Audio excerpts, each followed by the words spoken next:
2024 সালের 5 আগস্টের পর দেশে নতুন করে আলোচনায় গণভোট। গণভোট আসলে কি, কেন গণভোটের আয়োজন করা হয়, দেশের ইতিহাসে এখন পর্যন্ত কতবার গণভোট হয়েছিল, ফলাফলই বা ছিল কেমন। আজকের ভিডিওতে আমরা জানব বাংলাদেশে গণভোটের আদ্যোপান্ত।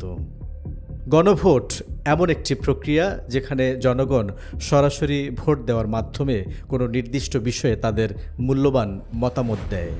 জাতীয় গুরুত্বপূর্ণ কোনো সিদ্ধান্ত গ্রহণের প্রক্রিয়া এটি। জনমত যাচাইয়ের জন্য গণভোটকে একটি গুরুত্বপূর্ণ মাধ্যম হিসেবে ধরা হয়। ব্যালটে হা অথবা না ভোটের মাধ্যমে গণভোট দেওয়া হয়।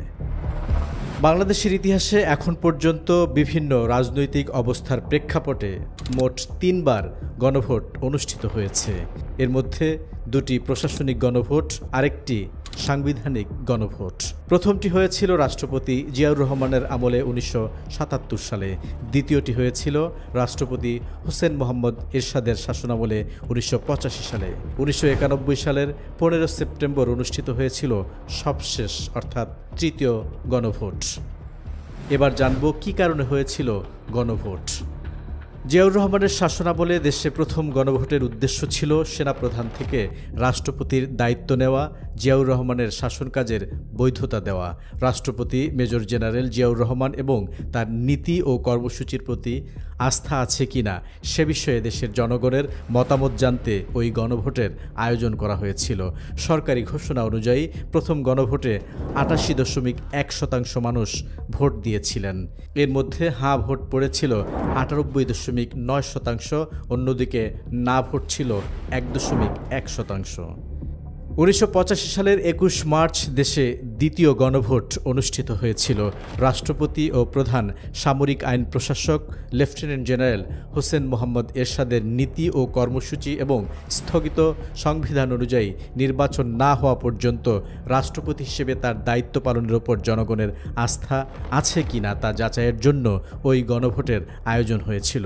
দ্বিতীয় গণভোটে ভোট পড়েছিল 72.2%, এর মধ্যে হ্যাঁ ভোট ছিল 94.5% আর না ভোট ছিল 5.5%। গণ আন্দোলনে 1990 সালের 6 ডিসেম্বর পদত্যাগ করেন সামরিক শাসক এইচ.এম. এরশাদ। 1991 সালের 27 ফেব্রুয়ারি অনুষ্ঠিত পঞ্চম সংসদ নির্বাচনে বিজয়ী হয় বিএনপি।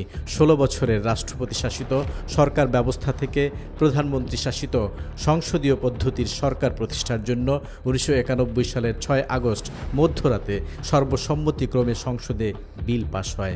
সংবিধানের দ্বাদশ সংশোধনীতে রাষ্ট্রপ্রধানের দায়িত্বে থাকা বিচারপতি শাহাবুদ্দিন আহমদ সম্মতি দেবেন কিনা সে প্রশ্নে দেশব্যাপী গণভোট আয়োজনের সর্বসম্মত সিদ্ধান্ত হয়েছিল।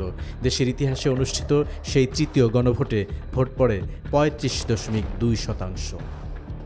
আওয়ামী লীগ সরকারের আমলে 2011 সালে সংবিধানের 15ম সংশোধনীর মাধ্যমে গণভোটের সেই বিধান বাতিল করা হয়েছিল, কিন্তু জুলাই অভ্যুত্থানের পর 2024 সালের 17 ডিসেম্বর ওই সংশোধনী বাতিলের মামলায় হাইকোর্ট তত্ত্বাবধায়ক সরকার ব্যবস্থা ফিরিয়ে আনার পাশাপাশি গণভোটও পুনর্বহাল করে রায় দেয়।